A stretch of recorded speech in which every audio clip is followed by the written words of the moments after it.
The sky was supposed to be a bridge to a happy Christmas reunion, but instead it became a doorway to a nightmare that no human being was ever meant to survive. Imagine being 17 years old sitting in a cramped airplane seat, clutching your mother's hand while the world outside the window turns into a violent swirl of black clouds and jagged lightning. This is the story of Julianne Koepka, name that would soon be etched into history as the girl who fell from the sky and walked out of the green hell alive. It was December 24th, 1971, a day of joy for millions, but for the 92 souls aboard Lanza Flight 508, it was the beginning of the end. Julianne and her mother Maria were traveling from Lima to Pucallpa to meet her father, a famous biologist. The flight was short, just an hour, but as they crossed the treacherous peaks of the Andes Mountains, the atmosphere turned hostile. The plane began to bounce like a toy in the hands of a giant, and suddenly the cabin went dark. People were screaming, luggage was flying through the air, and then a blinding flash of white light struck the right wing. The engine exploded,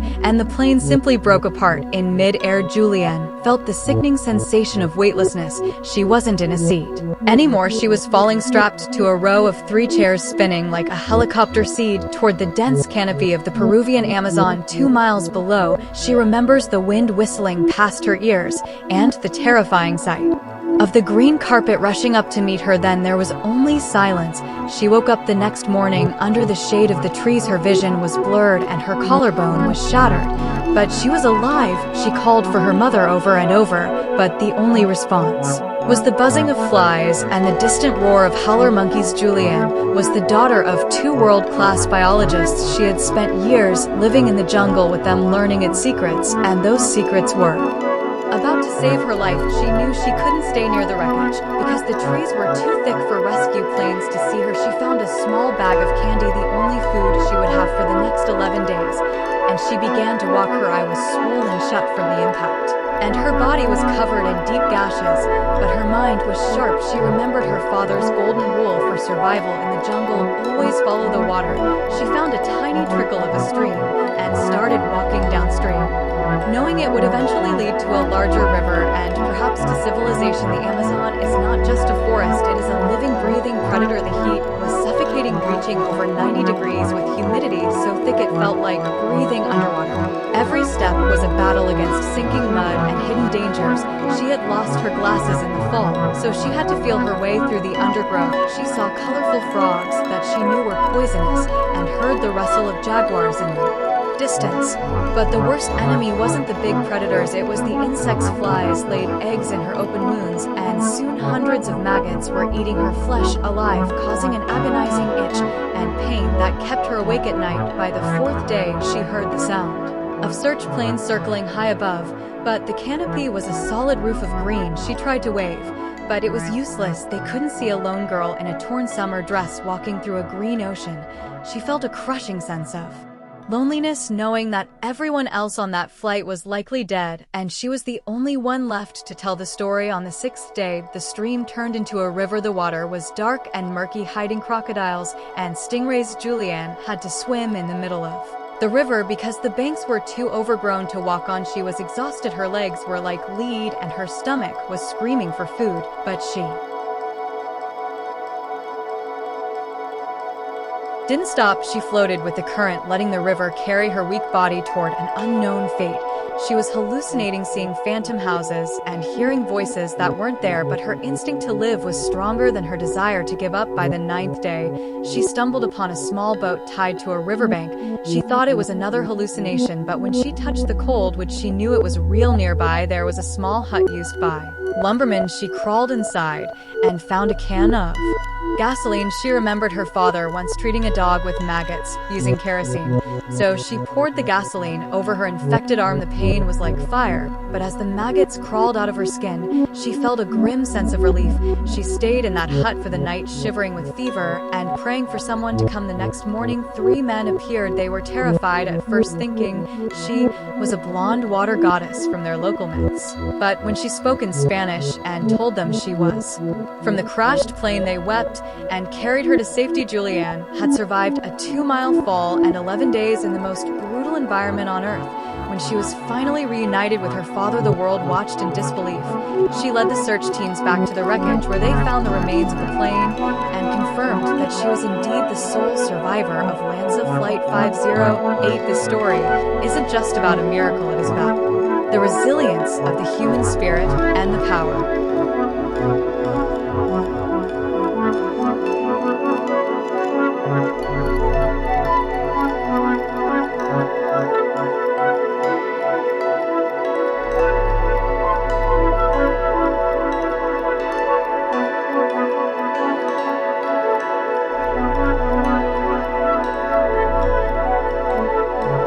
Of knowledge, Julianne Coep didn't just survive by luck. She survived because she refused to be a victim.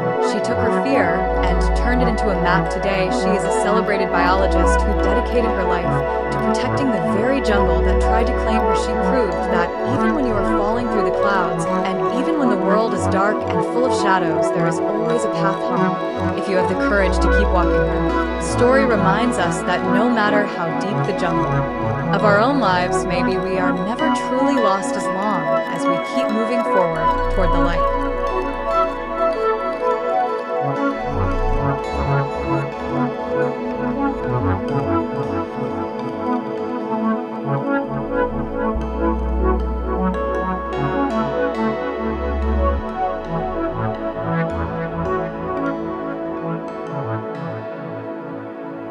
The air in the cottage was thick with the scent of pine and old books, a stark contrast to the sterile emptiness I had left behind in the main house.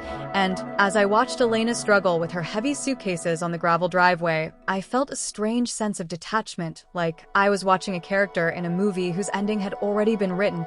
She kept looking back at the dark windows of the mansion, hoping perhaps to see a flicker of the mother she thought she could control, but that woman had died the moment the bank notification chimed on my phone. I remembered the winters when I had gone without a new coat just so she could have the trendiest boots for school, and I remembered the nights I stayed up late stitching her dance costumes with fingers that ached from the cold, and yet she had looked at my pension as nothing more than a ticket to a beach. She didn't realize that every dollar she spent was a piece of my dignity she was throwing into the ocean as the moon rose higher, casting long, jagged shadows across the lawn. I thought about the first time I held her and how I promised to protect her from the world, never imagining that I would one day need protection from her own greed. The silence of the night was broken only by the sound of a distant owl, but inside me there was a symphony of liberation, playing a melody I hadn't heard in 40 years. I began to think about the items I had sold, not as losses, but as liberation. The grandfather clock that used to tick like a heartbeat in the hallway was gone, and with it the constant reminder of time slipping away under her thumb. I recalled the expression on the antique dealer's face when I handed him the keys to the china cabinet. He looked at me with a mix of pity and respect, but I didn't need his pity. I only needed his check and the freedom it bought me. I spent the next few hours in the cottage kitchen preparing a small pot of tea, not the cheap, dusty bags Elena used to buy for me, but a fine, loose-leaf jasmine that smelled like a spring morning in a garden I never got to visit. I poured the tea into a cracked but beautiful porcelain cup and felt the warmth seep into my bones, thinking about how many years I had settled for lukewarm leftovers while she dined out on my sacrifices. The next morning the sun rose with a fierce golden light, and I saw Elena sitting on the steps of the porch, her hair disheveled and her expensive tan looking muddy in the morning light. She didn't look like a conqueror anymore. She looked like a lost child, but I knew better than to let that look soften my heart. I knew that if I let her back in the cycle would only begin again, and the next time there would be nothing left for me to sell to save myself. She tried to knock on the cottage door, her voice cracking as she called out my name, saying she was sorry, saying she didn't mean to leave me with nothing. But the words felt hollow, like wind whistling through a graveyard. I didn't answer. I simply sat by the window and watched a sparrow building a nest in the eaves of the cottage, and I thought about how much stronger that tiny bird was than I had been for so long. I started to write in a small leather-bound journal documenting the sensations of my new life, the way the floorboards felt under my bare feet, and the way the air tasted when it wasn't filtered through the expectations of a daughter who saw me as a burden. I realized that for years I had been shrinking myself, trying to fit into the small corner of the life she had designed for me. But now the walls were gone, and I was expanding to fill the space I deserved. I thought about the ruby brooch again, the one she had taken without asking, and I realized that the stone wasn't what made it valuable. It was the memory of my mother's voice telling me to always keep my head high. And even though the brooch was gone, the voice was louder than ever. Before I spent the afternoon walking through the woods behind the property, feeling the crunch of dry leaves under my boots and listening to the secrets the trees whispered to each other. They didn't care about pensions or Miami trips or designer bags. They only cared about growing toward the light. And for the first time, I felt like I was doing the same. I thought about the friends I had lost touch with because Elena told me they were a bad influence or that they only wanted my money. And I realized she was projecting her own heart onto everyone else. I reached out to an old friend that evening, a woman I hadn't spoken to in 5 years, and when she heard my voice, she didn't ask for explanations. She only asked when she could come over for tea. We sat on the porch of the cottage as the sun set, talking about everything and nothing. And the laughter that bubbled up from my chest felt like a long-forgotten friend returning home. Elena was still there in the distance, pacing the perimeter of the property like a caged animal. But she was no longer the center of my universe. She was just a ghost in the background of a much more beautiful story.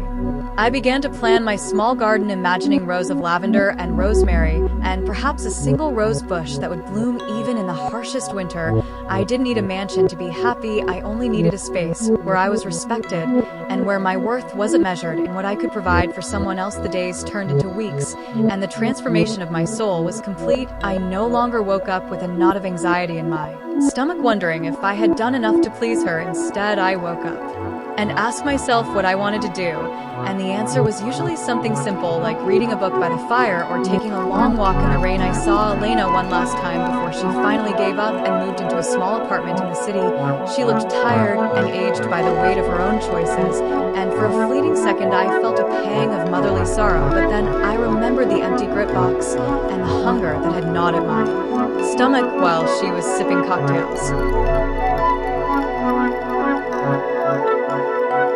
by the pool, and the sorrow vanished, replaced by a calm resolve. I told her that I loved her, but that I loved myself more, and that was a lesson she should have learned long ago. She left without saying goodbye, and the silence that followed was the most beautiful sound I had ever heard. I stood in the middle of my small cottage, looking at the few things I had left: a photograph of my husband, a stack of well-worn books, and the jasmine tea, and I realized that I was richer now than I had ever been in that big empty house. The legacy of the silent revenge wasn't just about the money or the furniture. It was about reclaiming the narrative of my own life and showing the world that even an old woman has claws when you try to take her dignity. I am no longer a curator of a museum of the past. I am the architect of my own future, and every breath I take is a testament to the strength that was always there, hidden under layers of politeness and sacrifice. The sun is setting now, casting a warm amber glow over my small garden, and as I sit here with my tea, I know that I have finally come home, not to a house, but to myself, and that is a victory that no one can ever steal from me again. The echoes of the past are fading, and the only voice I hear now is my own, steady and clear and full of peace, because I have learned that the best way to honor the people we were is to become the people we were always meant to be, even if it takes a lifetime to get there.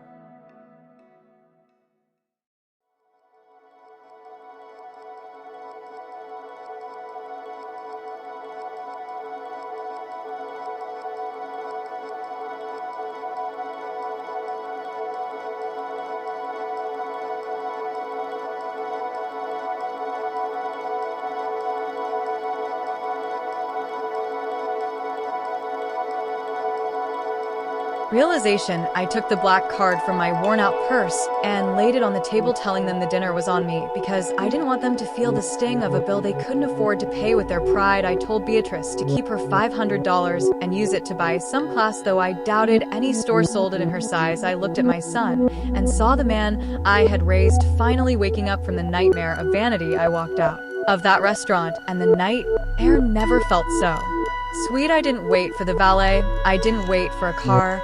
I just walked into the rain, letting the water wash away the dust of the character I had played. I left them sitting in the wreckage of their own judgment, because wealth is not what you carry in your hands, it is what you carry in your soul.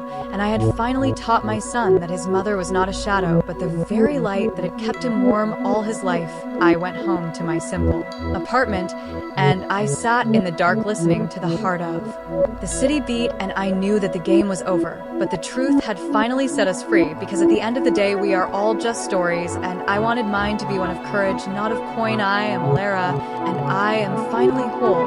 And as the sun began to rise over the skyline, I saw my reflection in the window, not as a poor widow or secret billionaire, but as a woman who had finally found the balance between the power she held and the love she gave. The world would never be the same for any of us, but for the first time in 30 years, I could breathe without the weight of a secret pressing against my heart. I was no longer a ghost. I was the storm and the calm and everything in between. Hope you enjoyed the video. If you found it helpful, don't forget to subscribe to Liberty Legends for more. Hit that like button to support the channel, and I'll see you in the next one. Thanks for watching.